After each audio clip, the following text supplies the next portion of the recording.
नमस्ते, सदावत सले मातृभूमि, जय हिंद दोस्तों। आज के टॉप डिफेंस हेडलाइंस है। डीआरडीओ ने अपने नेत्रा मार्क 2 अवाक्स कॉन्फ़िगरेशन में कई बदलाव किए। यूएई ने मिस्र, मोरक्को और भारत को अपने 66 यानी कि 66 मिराज 2000 बेड़े की पेशकश की। डीआरडीओ ने Pinaka ER system, area denial munition और नए स्वदेशी फ्यूजेस का परीक्षण किया। पूर्वोत्तर पर कब्जे का नापाक इरादा, कश्मीर में पाकिस्तान की मदद, चीन की साजिश को लेकर एक्सपर्ट्स ने चेताया। वायुसेना के ग्रुप कैप्टन वरुण सिंह की हालत को लेकर जारी किया गया अपडेट। पाकिस्तान ने 5वें Hangor class submarine PNS Tasnim के लिए स्टील कटिंग सेरेमनी आयोजित की।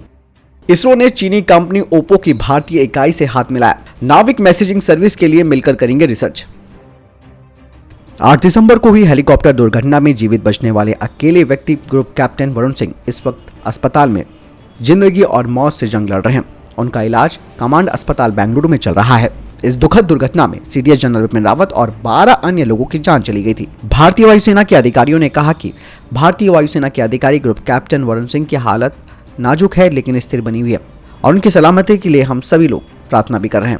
सेना के सूत्रों के अनुसार कैप्टन अरुण कुमार सिंह का अब तक 3 बार ऑपरेशन किया जा चुका है। ग्रुप कैप्टन वरुण सिंह के पिता भी कर्नल रिटायर्ड हैं और वो भी अपने बेटे के पास पहुंच चुके हैं। इसके अलावा वरुण सिंह की पत्नी गीतांजलि और बेटा रिद्धिमन और बेटी आराध्या वहां पर पहुंचे हैं। ग्रुप कैप्टन वरुण बेहद अनुभवी पायलट रहे हैं और उन्हें शौर्य चक्र से नवाजा जा चुका है। उन्हें यह पदक एलसीए तेजस की उड़ान के दौरान सामने आई आपात स्थिति में खुद को सावधानी से सकुशल बचाने के लिए दिया गया था। दोस्तों, चाइना लगातार भारत को घेरने की कोशिश कर रहा है, इसमें कोई दो राय नहीं है। इसीलिए उसने पूर्वोत्तर भारत में कब्जे का अपना नापाक इरादा रखा हुआ है तो कश्मीर में पाकिस्तान की मदद कर रहा है। दरअसल चाइना तेजी से हिंद प्रशांत क्षेत्र में अपनी मौजूदगी को बढ़ा रहा है। दशकों से भारत के प्रति उसका ये रवैया भी रहा है और एलएसी पर काफी लंबे समय से तनाव भी है। और शी जिनपिंग कई मौकों पर चीनी सेना को युद्ध के लिए तैयार रहने का बयान दे चुके हैं, क्योंकि वैश्विक व्यवस्था में हर क्षेत्र में अमेरिका की बादशाहत को चुनौती देने की कोशिश में लगा चीन आखिर एलएसी पर भारत के साथ तनाव क्यों भड़का रहा है, इस बारे में डिफेंस एक्सपर्ट्स ने चेताया भी है। कैबिनेट सचिवालय के अतिरिक्त सचिव रह चुके, वर्तमान में centre for China analysis and strategy के प्रेसिडेंट जयदेव रानाडे ने इसके पीछे चीन की गहरी चाल का खुलासा किया है। उन्होंने कहा कि चीन की आक्रामकता कुछ और नहीं, उसके डर का नतीजा है जो कि उसे भारत से लग रहा है और चाइना इस डर को दूर करने के लिए एलएसी पर आक्रामक है। एक रिपोर्ट में यह कहा गया है कि भारत भविष्य में चीन के लिए एक बड़ी समस्या बन सकता है और इसके पीछे दलील दी गई है कि फिलहाल भारत भले ही चीन से बहुत पीछे हो, लेकिन आबादी और दूसरी बढ़तों की वजह से कुछ ही सालों में वो चीन को पीछे छोड़ने में सक्षम होगा। इसके अलावा ये भी सलाह दी गई है कि चीन अक्साई चीन के साथ साथ पूरा पीओके, बलिस्तान और गिलगिट पर कब्जा करना चाहता है और वो चाहता है कि लद्दाख पर नियंत्रण करे और पाकिस्तान की कश्मीर पर कब्जा करने में मदद करे। और वो भारत को तोड़ना चाहता है, यानी कि पूर्वोत्तर भारत के राज्यों को बाकी देश से अलग करने की उसकी एक रणनीति भी है, ताकि भारत कभी भी चीन के लिए चुनौती ना बन पाए। रानाडे ने कहा कि अगले कुछ साल बहुत महत्वपूर्ण होने वाले हैं। हाल ही के वक्त में शी जिनपिंग चीन में बहुत ताकतवर हुए हैं, सत्ता पर पूरा नियंत्रण है उसके पास।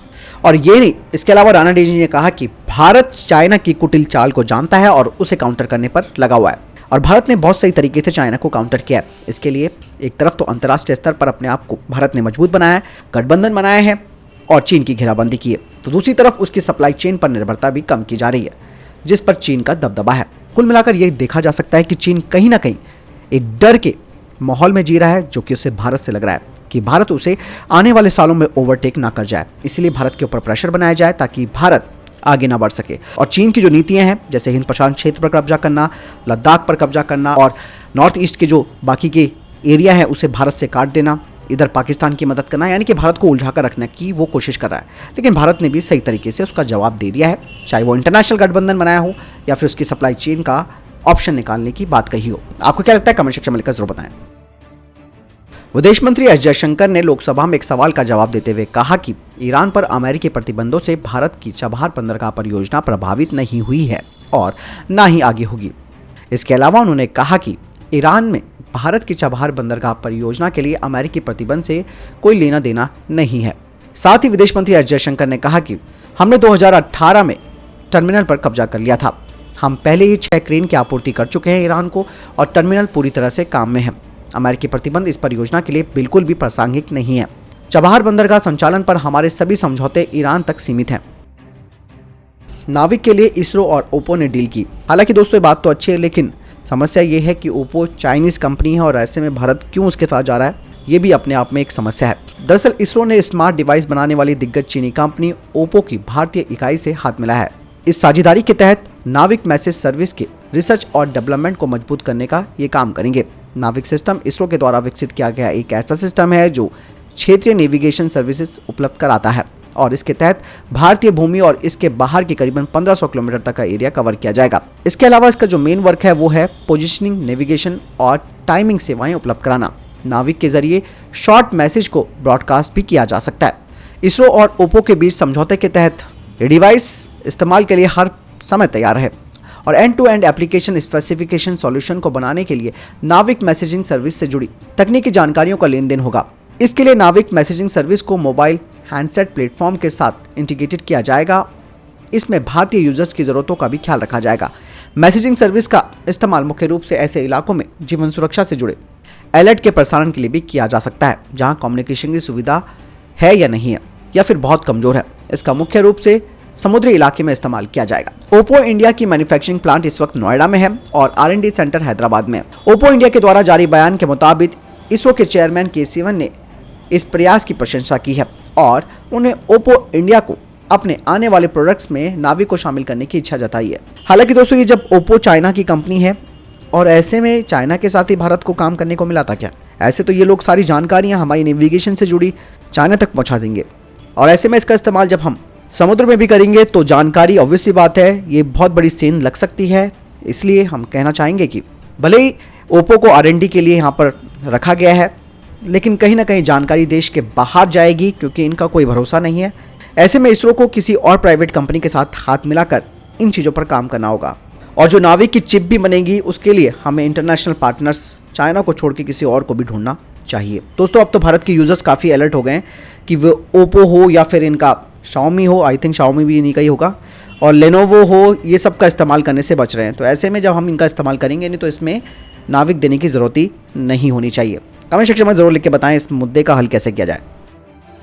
दोस्तों, DRDO ने एयरबस A319 पर आधारित Netra mark 2 airborne early warning and control aircraft के कॉन्फ़िगरेशन में कुछ परिवर्तन किए हैं और इस बारे में जानकारी हाल के टेंडर डॉक्यूमेंट्स में सामने आई है, जिसमें कि DRDO ने इस एयरक्राफ्ट का रेडिकल स्ट्रक्चर चेंज किया है और इसमें beyond line of site data link और सैटेलाइट कम्युनिकेशन सिस्टम रेडॉम को पीछे की तरफ कर दिया गया है, जो कि टेल वाले हिस्से के काफी करीब है, और multimode airborne maritime surveillance radar को यहां से बाहर कर दिया है और इसकी जगह नए रेडॉम को टॉप फॉरवर्ड सेक्शन में जोड़ा गया है, जो कि उत्तम ISR रडार का डेरिवेटिव हो सकता है, और इसके एंटीने का साइज काफी बड़ा कर दिया गया है, जो कि इस एयरक्राफ्ट को आगे के ज़्यादा से ज़्यादा लक्ष्यों को पहचानने और इन्हें ट्रैक करने की रेंज बढ़ा देगा।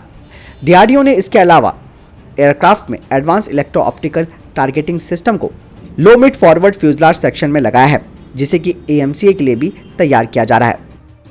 दोस्तों, UAE ने अभी हाल ही में फ्रांस के साथ 80 राफेल F4 की डील साइन की है और इसके बाद अब UAE F-35 को US से लेने पर विचार कर रहा है। इसके लिए काम जारी हो चुका है। तो वहीं UAE ने अब अपने 66 यानी कि 66 मिराज 2000 एयरक्राफ्ट को इजिप्ट, मोरक्को और भारत को काफ़ी डिस्काउंट पर देने की पेशकश की है और 2027 में वो इन्हें रिटायर भी कर देगा।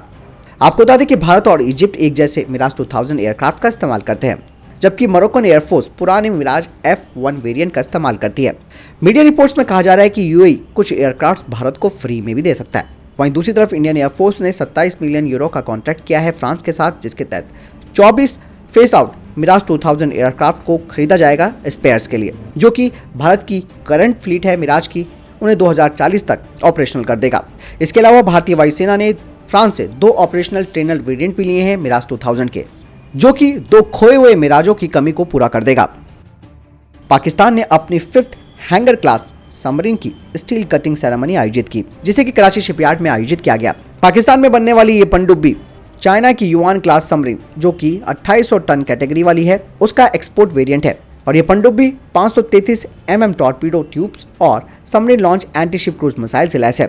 पाकिस्तान ने 8 सबमरीन्स के लिए ऑर्डर दिया था चाइना को अप्रैल 2015 में, जिनमें कि 4 सबमरीन चाइना के शिपयार्ड में बनाई जा रही हैं और बाकी की 4 पाकिस्तान में बनेगी। कहा जा रहा है कि पहली 4 सबमरीन 2023 तक पाकिस्तानी नेवी को मिल जाएंगी और बाकी की 4 2028 तक शामिल हो जाएंगी। भारत ने आज 24 पिनाक का extended range with area denial munition का सफल परीक्षण किया। पिनाका एक्सटेंडेड रेंज यानी कि पिनाका ER, पिनाका डेनाइल म्यूनिशन और स्वदेशी रूप से विकसित फ्यूजेस के सफल परीक्षण अलग अलग परीक्षण रेंज में किए गए। Pinaka ER multi barrel rocket launcher system का पोखरण रेंज में सफलतापूर्वक परीक्षण किया गया। इस प्रणाली को संयुक्त रूप से DRDO और ARD पुणे और high energy materials research laboratory ने तैयार किया है। DRDO ने पिनाका की बढ़ी हुई रेंज का सफल प्रदर्शन के बाद अब इसे प्रोडक्शन के लिए स्थानांतरित कर दिया है। इन परीक्षणों में उन्नत रेंज के पिनाका रॉकेट का अलग अलग वॉरहेड क्षमताओं के साथ अलग अलग रेंज के साथ परीक्षण किया गया और परीक्षण ने अपने सभी उद्देश्यों को पूरा किया। पिनाका रॉकेट के लिए स्वदेशी रूप से विकसित प्रॉक्सिमिटी फ्यूज का भी परीक्षण किया गया। ARDE पुणे ने अलग अलग प्रकार के अनुप्रयोगों के लिए पिनाका रॉकेट के लिए अलग अलग फ्यूजेस विकसित किए हैं और डिजाइन वैलिडेशन ट्रायल्स के बाद इनके डायनामिक परफॉर्मेंस इवैल्यूएशन का भी मूल्यांकन किया गया उड़ान परीक्षण के साथ। बता दें कि ये स्वदेशी रूप से विकसित फ्यूज आयातित फ्यूज की जगह लेंगे और विदेशी मुद्रा की बचत करेंगे। पिनाका ER की रेंज को 70 किलोमीटर का बताया जा रहा है। तो दोस्तों ये अभी तक टॉप डिफेंस और स्पेस अपडेट। वीडियो के संबंध में कोई प्रश्न जवाब है, आपका कोई सवाल है, कमेंट सेक्शन में लिखकर जरूर पूछ सकते हैं। मिलता हूं नए वीडियो के साथ। चैनल सब्सक्राइब करना ना भूलिएगा। जय हिंद, वंदे मातरम।